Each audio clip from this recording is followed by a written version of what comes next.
All right. Hey, ladies. Welcome to Mom to Mom Session 2. We're going to dive into this week's Devo. But first, we're going to hit on where we kind of got this um, idea from. So we went out to dinner after our last session just to kind of celebrate and see how like this session went, the season went, what your guys' thoughts were. And a lot of you came to us kind of individually saying, we would really like to kind of strip it back a little bit, make it more personal, deeper, have that connection and that friendship we kind of talked about in like the intro we did last week. But when we were talking about that, I instantly thought of a study that I had been going through that I actually stopped doing because it was really getting me and like affecting me. And it's called Daring Joy. And we put it up here, and it's from an author. I'm going to butcher her last name, but it's Nicole Zazowski, kind of like Mike Wazowski. But she has a couple books, but this one it's called Daring Joy, and she kind of gives us the guideline of how we're kind of doing this. So we've kind of looked through this, and as a team, we've kind of written out what we kind of want to talk about through them. So the first woman we're going to talk about today is our girl Eve. We're going back to the beginning, back in Genesis. Yeah, so looking at Eve's story, it's definitely not identical to ours, but she definitely has a lot of questions and that we can relate to and that we probably ask ourselves daily too. Yeah, she still questioned God's heart and how did he have her full interest, and was he looking out for the best for her? And she didn't believe that. She didn't trust that he truly had her best interest at heart. And so instead of trusting that, she decided, I can do this myself. I got this. Yeah. And how many times do we do that? Like every day in our lives. I mean, really, I think you have a moment every day where you're like, God, I got this. I'm going to put you on the side over here. I'm going to take full control. Yeah, it's so true. I'm not going to lie. I am 100% Eve in this situation. I don't know if it's my personality or how I do things, but if I feel like something is out of control, I need to put it in control. But my way. It is a lot to realize that I'm doing that and to know that I don't need to. And that's kind of where we get with God too. Like he is there. Like he's given us so many different opportunities.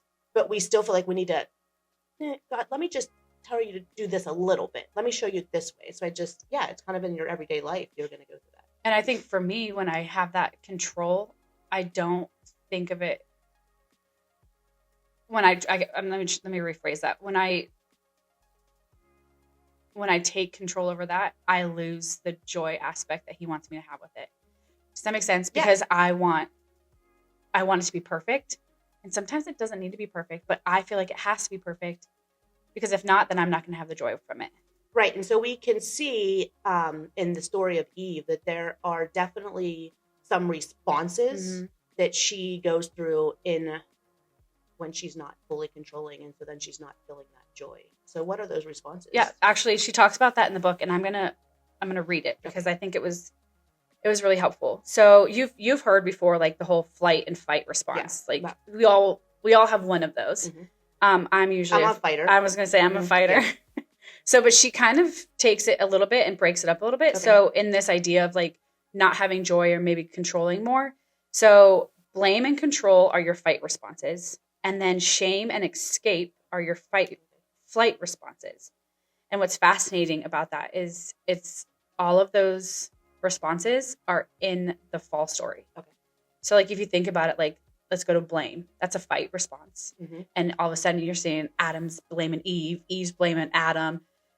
The snake is just sitting there like, whatever. And I mean, I see that with my kids every single day. Like the person that actually did it is sitting off in the corner. Yeah. But these two kids are fighting because, everybody blames everybody else. Exactly. Nobody wants to take full responsibility. No. So then you have that blame. And then the shame aspect of it, when they suddenly realize what happened and it's like, oh crap, we're naked. What happened?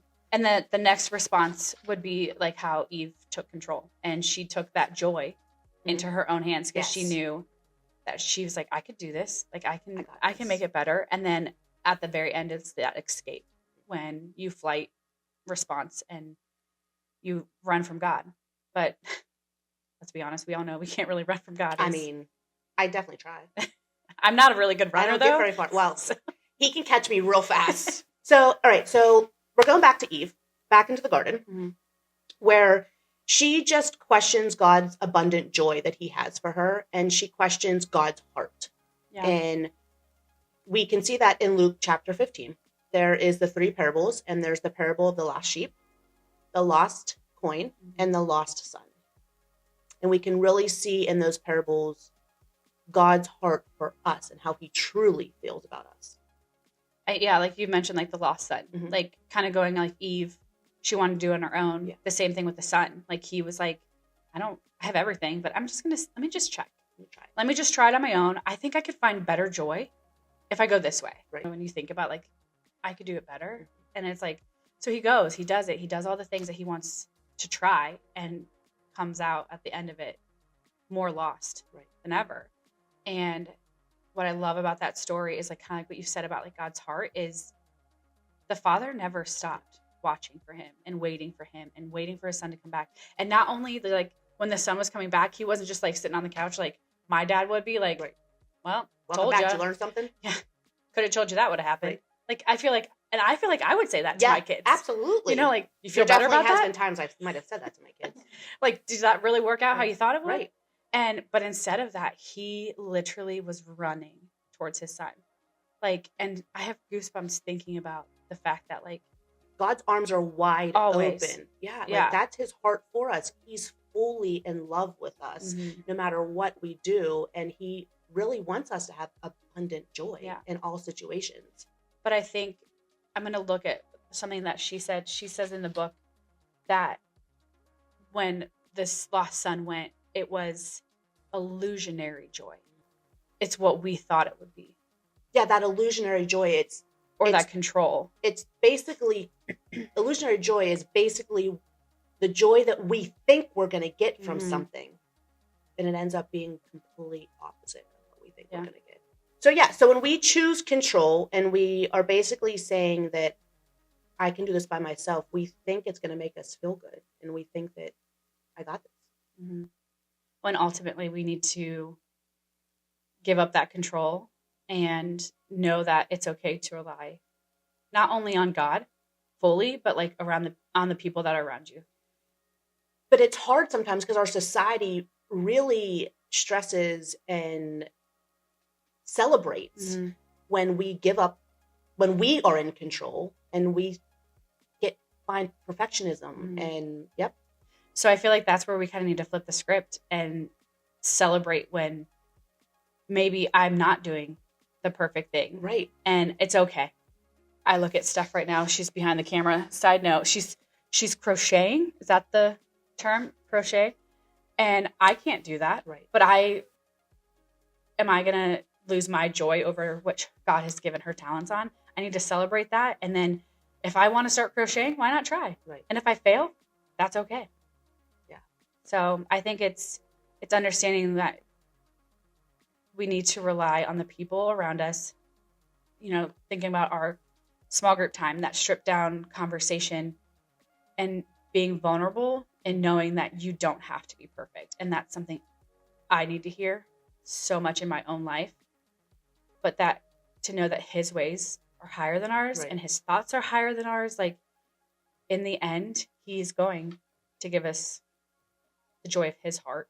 Right. Because ultimately he has that in his mind. That makes sense. Yeah. Like he is always there with his arms wide open, giving us everything we need. And we just have to fully trust that he's going to provide the joy that we need in every situation, regardless of what we're going through.